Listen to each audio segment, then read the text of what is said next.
Just a few days ago, the news came that the notorious Kidnap Kingpin, who goes by the name Evans, that was arrested some years back, who has been facing trials, has finally been sentenced to 20 years imprisonment.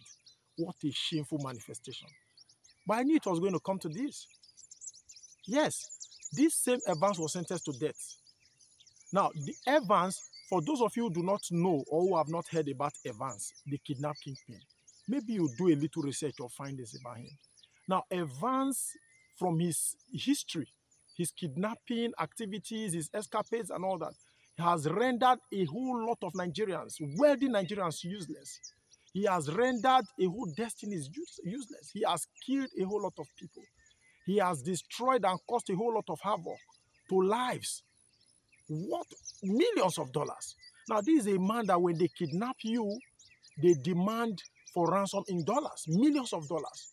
Now, the syndicate is such a large one, all headed by this same Evans. And at the end of the day, after all the havoc Evans has caused, the criminality everywhere, the man was apprehended. Over time, we've not been hearing anything about the case of Evans, and suddenly they came up to say the man has been sentenced to death. Now, some of us got relief, but before we knew what was going on, we heard that he appealed the case. And just a few days ago, he has been sentenced to 20 years imprisonment. Now, do you know the implication of this in this country? Is that we are making great enterprises, out of this business of kidnapping. And that is why people keep seeing it as fanciful venture. Now, all over the country today, nowhere is safe anymore. Now, the problem with Nigeria today is not really that there are no laws, but the rule of law. I've always talked about this, the rule of law. We do have a stringent, a strong rule of law. Now, when we talk about rule of law, we are talking about following the law, so that when those who offend the law are apprehended, the full weight of the law is being made, to be borne by them. That is what it's all about. Now, when you hear people talk about the Western world, that there are cameras everywhere, it might not necessarily be that there are cameras everywhere, but because they have a very strong rule of law that enshrines it in the minds of citizenry, that whenever you commit an offense, that you must get punished for it. And the punishment is usually weighty. Now, people are scared. They'll be scared to commit crimes. That is the truth. But here in Nigeria, we have a whole lot of politics in the judiciary. Now, a whole lot of politics go on in the judiciary system. Now, in the back door, you'll find out that so many persons you even feel have been convicted and sent to prison. Not all of them are there in the prison at the end of the day. But from the perspective of the public, you think that they are in the prison. Then from the back door, some of them are released. They go have their freedom in their houses, in their homes. And at some point, when they are needed, they bring them back to the prison. Now, I've done research personally on this, and I've discovered the truth that not everybody we are told are in the prison are actually in the prison. That is the truth. Now, why is it that when rich people commit offense in Nigeria, the law is not usually weighty on them. But when poor people commit offense, then the law is being made to, rest on them so weightily. That is why criminality, the war against criminality can never be overcome, can never be subdued in this country today. It's so shameful and potentially damaging. Now, this is a man who has rendered a whole lot of destinies useless. Evans. He demands his ransom in millions, in dollars. A whole lot of rich men, their investments have crumbled as a result of Evans. The man made confessional statements. A lot of people have died. He has killed a whole lot of people. Now here you are sentencing him to 20 years imprisonment, which might eventually just lead to just 10 years behind the bars. And that's if he's going to truly serve the jail term. That is what we are talking about. I really weep for Nigeria. How long should we continue like this? Look at the case. There are a lot of cases, horrible criminal cases in this country, where people have been, culprits have been apprehended, but we end up not even hearing anything about what has been done to such culprits. Now, when you have people commit crimes, you have the laws that when they do this punishment will be meted upon them. And when they are caught, the punishment is not meted on them, or the weight of punishment is reduced. Now, the implication of that is that people will continue to find pleasure in doing such or taking to such kind of criminalities. Now, let me bring this to your notice. Not every criminal out there are actually scared by imprisonment. You say I sentenced to even 50 years imprisonment, 30 years imprisonment. Some of them even prefer to go because they are used to prison. So prison is no longer, a threat to them. So until we attach capital punishment to so many of these criminalities, especially kidnapping, because you have not been kidnapped, you may not understand the weight. You may not understand the agonies, the pains that victims of kidnap are going through or they suffer when they are in the hands of their abductors. I've been a victim before. I understand the pains. I understand the agonies. For years, you cannot actually erase this pain. But yet, when they are apprehended, you tell us they have been sentenced to 10 years imprisonment. They'll go to prison, come back, they'll continue their trade. Or while in prison, their syndicate will continue their trade. It's so shameful. And that is why kidnapping can never end in this country. Because the government is making it look as an enterprise. Down from the executive system, the legislative system, and the judiciary system. Our actions every day and inactions, keep making it look like, a fanciful enterprise. That is the truth. And this is just what has been done with the case of Evans again. It's so painful. Look at the case of Elozino. Elozino, a young first-class brain, a virgin, a young girl that has never been defied before, and the only daughter of her family. Some time ago at the University of Delta State University was, kidnapped and dismembered live. They dismembered her body, and somehow after a few days, the culprits were apprehended. We only heard that one of them got killed as a result of bullet wounds. The other 4 were put behind the bars. But do you know this is almost 5 years or 4 years running now? Nobody heard anything about the culprits anymore.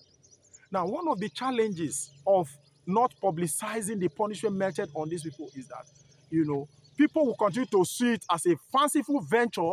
And what that means is that, people will continue to perpetrate such kind of criminalities. That is just the truth about it. It is not enough to apprehend them. It is not enough to melt the law on them. Let us also know, let the public know the execution. If you are sentencing them to death, let them be killed or executed publicly, that public will be aware that they've been executed. Because if the public is not aware, a whole lot of persons who are intended to go into such kind of ventures, might continue to find reasons to go into it because they feel that it will end up in prison, and at the end of it, I may get lucky and through presidential pardon or whatever, or executive, I may just get released. So, but when they know that ABC that was caught some time ago, they executed them.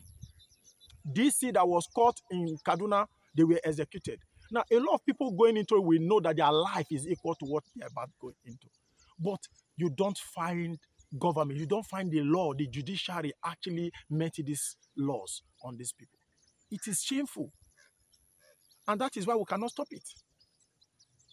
It is really, really very bad. Look at Elozino. After a few years, we heard the government, the state government compensated the family of the girl with 5 million naira. But what is 5 million naira compared to a whole life that has been lost? I heard recently that the mother life has never remained the same for that family anymore, because this young girl was full of future and she was supposed to be the hope of the family. Now, is that 5 million? Do you think that 5 million naira will still be with them, as in will still be sustaining that family at the moment? Nobody heard anything about the culprits anymore. And I can tell you for free that many of them by now perhaps must have been, freed from the back door. That is what we are talking about. As much or as long as we continue to be unserious with the rule of law, with our rule of law in this country, then forget about winning the war on crime or criminalities. That is the truth. The cameras in the Western world might not really be everywhere, but they have enshrined the weight of the law in the hearts of the people, that the people are scared to commit any offense. Even as long as a traffic offense, people are so scared to commit the offense. And you see people behaving the way they should behave, behaving well, behaving normally, because there's a strong rule of law. The problem with Africa, the problem with Nigeria is that we have too many connected people. We have politicians who are corrupt, and because they are guilty of some of all this, they perpetrate some of all these kind of criminalities, they keep watering down the weight of the rule of law. And that's why today in Africa, I usually talk of some people being above the law. So we cannot win the war against kidnapping, against militancy, against all these things we are talking about, against armed robbery. If we continue with this kind of watery rule of law, system. Evans, before you know it, is going to be released because there are a lot of politics behind the prison. That is the truth. Not everybody they tell us are in the prison are there in the prison. Some of them, yes, is on the news. So person has been sentenced to this and is not in the prison. For you, you think, oh, justice has been served. No! Behind closed door, the guy or the person is going about his normal business. But you don't know. And that's why somebody some time ago said Nigeria is only on papers. That is the truth. It's only on papers. Not everything they show you on paper that is actually the fact that is real in this country. So we have to wake up from our masturbatory fantasies. We have to wake up. There is no security anywhere in this country today. And you see our rich men, our politicians, they have luxury cars. They have bulletproof cars, to protect themselves. Look at what happened to Andy Ibad the other time. We had people, Andy experience, that was attacked by unknown gunmen. Who are the people unknown gunmen are killing? Majority of them are innocent. They are, how do you call it? They are the poor people too. All the people who died in his convoy, the AIDS and all that, what happens to their families hereafter? But they could not even get to the leader. Why? Because he was, secured in a bulletproof vehicle.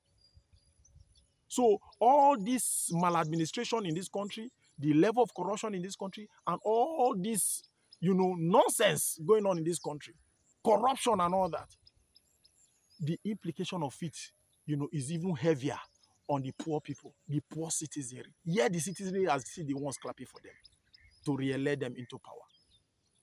May God cast out veils, those veils in our eyes, for us to understand the reality of the times we are, for us to understand the atrocities that is going on in this country.